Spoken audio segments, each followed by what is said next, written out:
looking ahead to 2011 soybean production and marketing that crop, remember this: global supplies are plentiful. We are not in a world of hurt. We are not in a tight situation globally.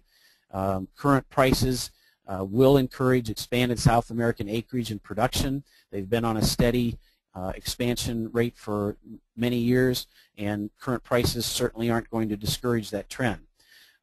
Remember also that final U.S. soybean acreage could shrink, so it's very easy to believe that we have a bullish storyline here. I tend to believe that the markets will be well supported because of this storyline, but there's a difference between being well supported and expecting prices to just continue to ramp higher.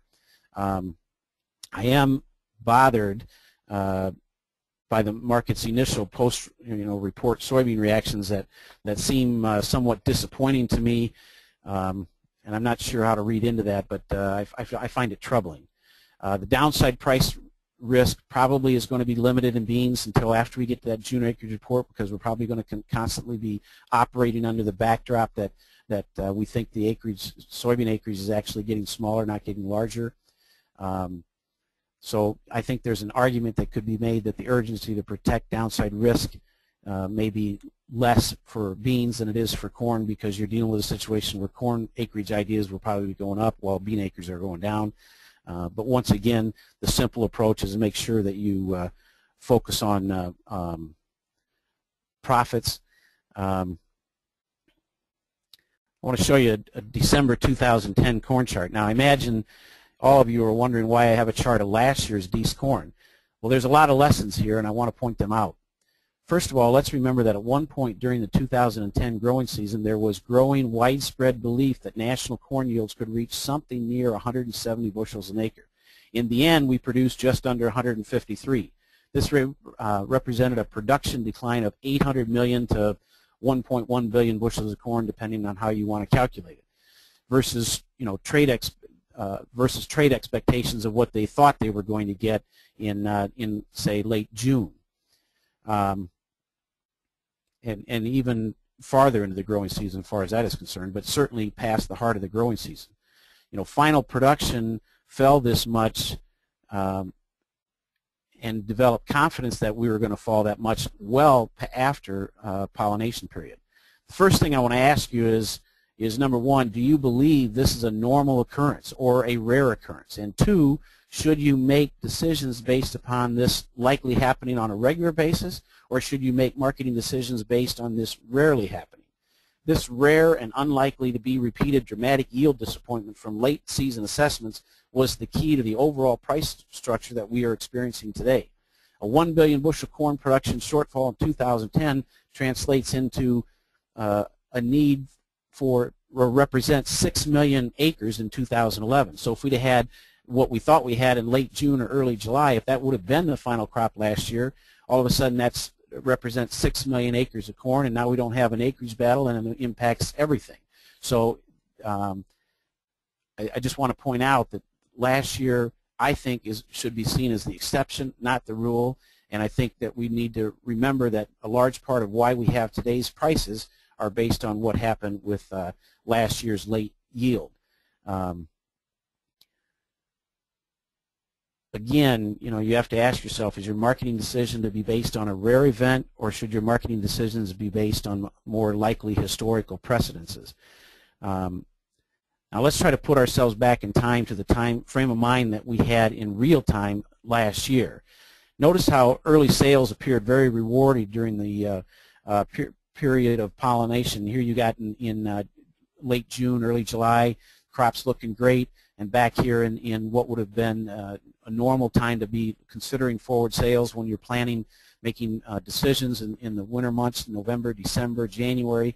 Those all would have been good sales. In fact, even sales made in the springtime after the insurance was made near the 1st of March, even sales at that time looked good throughout the growing season.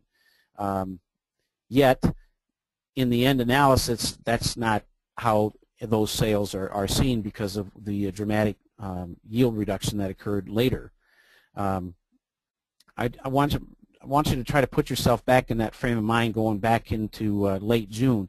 remember how distressful it was to feel that price drop from 425, 450 during the winter towards 350 in June, knowing that you had passed on profitable sales and opportunities.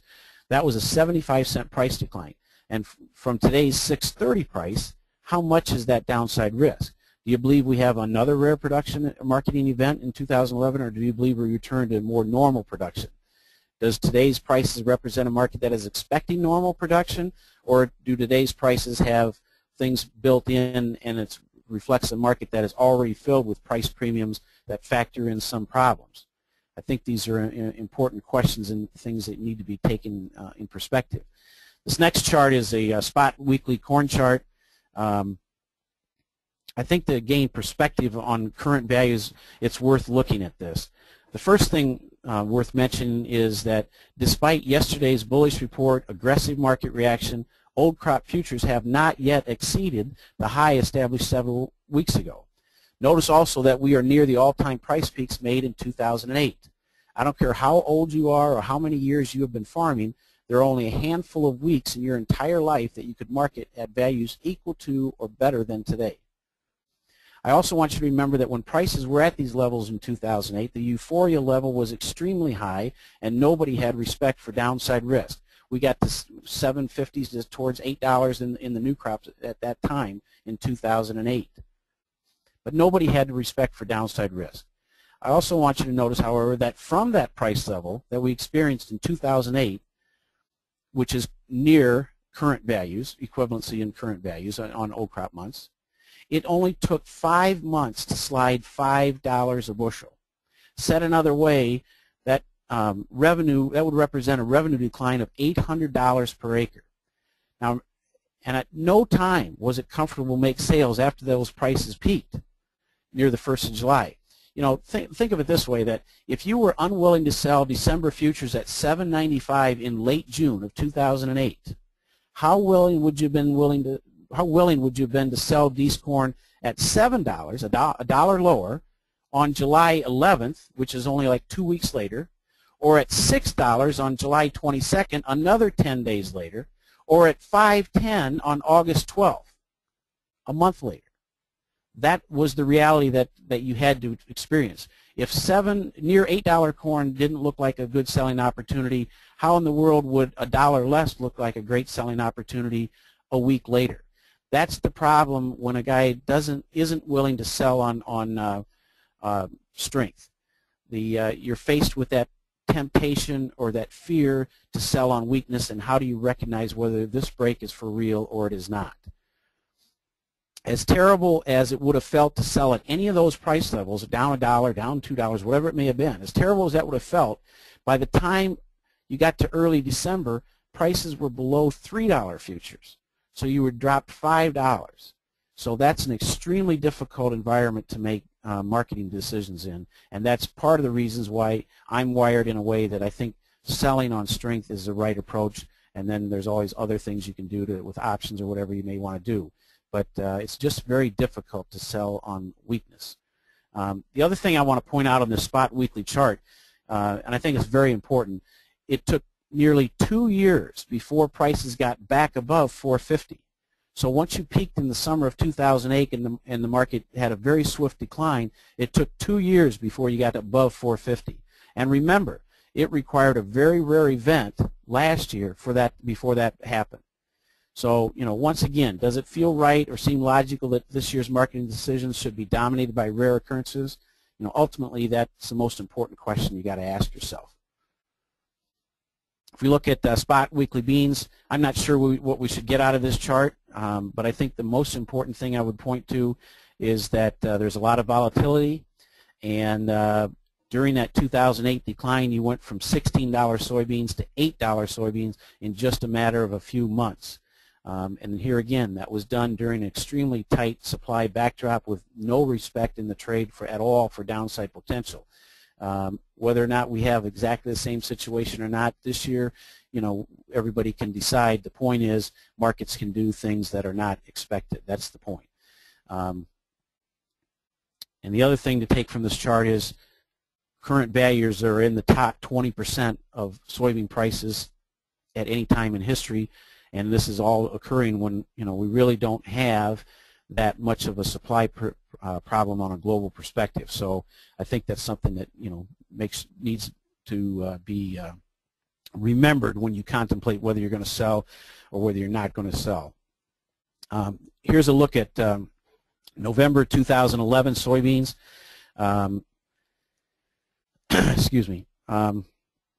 Other than today, there have only been 7 days in history that you could make a new crop soybean sale at values equal to or above today's values.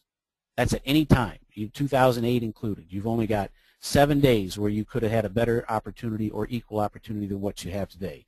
I think that's a dramatic statement. Remember, I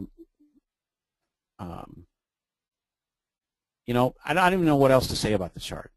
I think that's a compelling argument, and you're at the upper end of historical ranges, and I'm not sure if there's anything else to say except for maybe one thing. We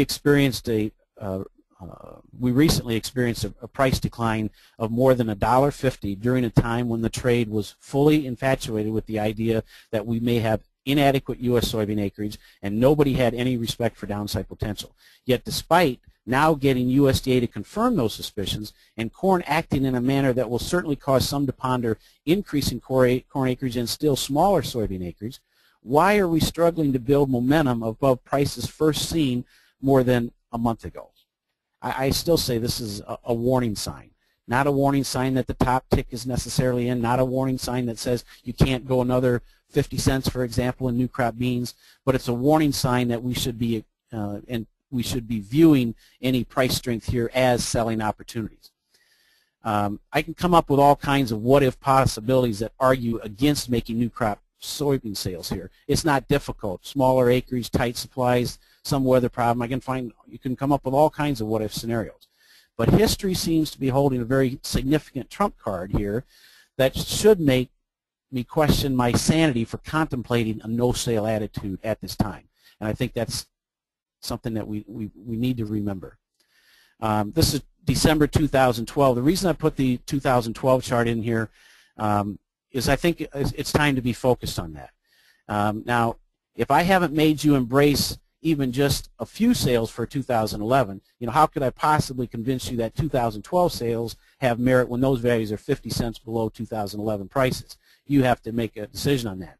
I understand that concern, but again, look at where today's 2012 575 prices are at from a historical perspective. Also recognize that if prices continue to go higher, if there are some sort of a problem during the growing season, the nearby values will go up not far faster than new crop 2012.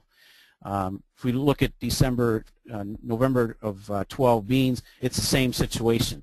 If you can't bring yourself to make 2011 new crop sales based on history, you probably aren't going to want to make 2012 sales when they're 90 cents below what you could get for 11, and you don't want to make those sales. However, I think it bears serious consideration.